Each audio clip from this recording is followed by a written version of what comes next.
আসসালামু আলাইকুম viewers, welcome to my channel best cook recipes. আজকে তৈরি করব পাঁচমিশালি ভর্তা। বিভিন্ন রকমের সবজি দিয়ে এই ভর্তাটা তৈরি করা হয়, খেতে অসম্ভব মজা। তৈরি করা একদমই সহজ। তো চলুন কথা না বাড়ি চলে যাচ্ছি পুরো পর্বে। ভর্তার জন্য এখানে আমি কিছু সবজি নিয়েছি: লাউ পাতা, আলু, বেগুন, কাঁচা টমেটো, শিম। আমি এগুলোকে অল্প পরিমাণে পানি দিয়ে সাথে অল্প একটু লবণ দিয়েছি, একটু ভাপিয়ে নিয়ে এরপর হালকাভাবে অল্প তেলে একটু ভেজে নিয়েছি। ভাপানোটা আমি আজ আর দেখালাম না।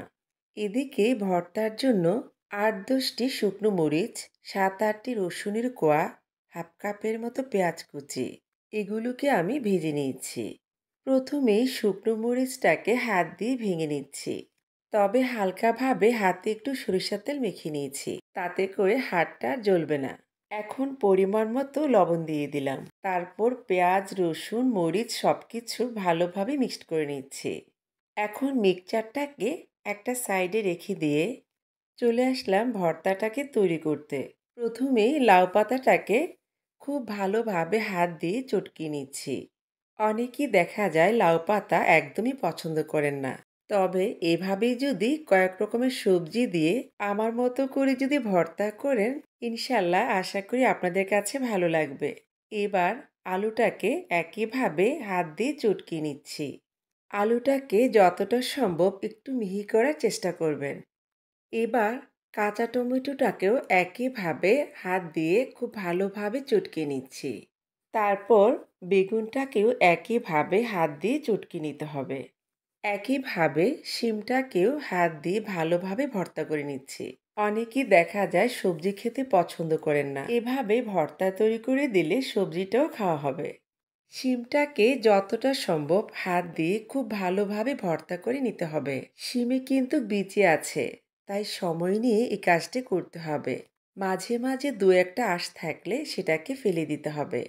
এবার হাত দিয়ে যতটা সম্ভব সবগুলো সবজি একত্রে করে উল্টে পাল্টে ভর্তা করে নিতে হবে। বাস, সবজিগুলো ভালোভাবে মিক্সড করা হয়ে গেছে। আমার রেসিপিগুলো যদি আপনাদের কাছে একটু ভালো লেগে থাকে, লাইক, কমেন্ট এবং শেয়ার করবেন। আর আমার চ্যানেল সাবস্ক্রাইব করে আমার পাশে থাকবেন। পাশে থাকা বেল আইকনটা অন করে রাখবেন, তাতে করে ভিডিও আপলোড করার সঙ্গে সঙ্গে পেয়ে যাবেন। এবার পেঁয়াজ, রসুন, মরিচের মিক্সচারটা দিয়ে দিলাম। এখন এক মুঠো ধনেপাতা কুচি দিয়ে তারপর জলপাইয়ের আচার অ্যাড করছি, সাথে থাকছে জলপাইয়ের তেল। ভাবা যায় খুব সুন্দর একটা স্মেল পাচ্ছে। এবার আচারের সাথে ভর্তাটা ভালোভাবে মিক্সড করলেই তৈরি হয়ে যাবে পাঁচমিশালি ভর্তা। উপরে দিয়ে দিচ্ছি তেল সহ জলপাইয়ের আচার। এই ভর্তার টেস্ট একদমই আলাদা, তৈরি না করলে বুঝতেই পারবেন না, এতটাই টেস্টি। গরম গরম ভাতের সাথে এই ভর্তাটা খেতে অনেক মজা। বাসায় ট্রাই করার অনুরোধ রইল। এবার বিদায় নিচ্ছে। আল্লাহ হাফেজ।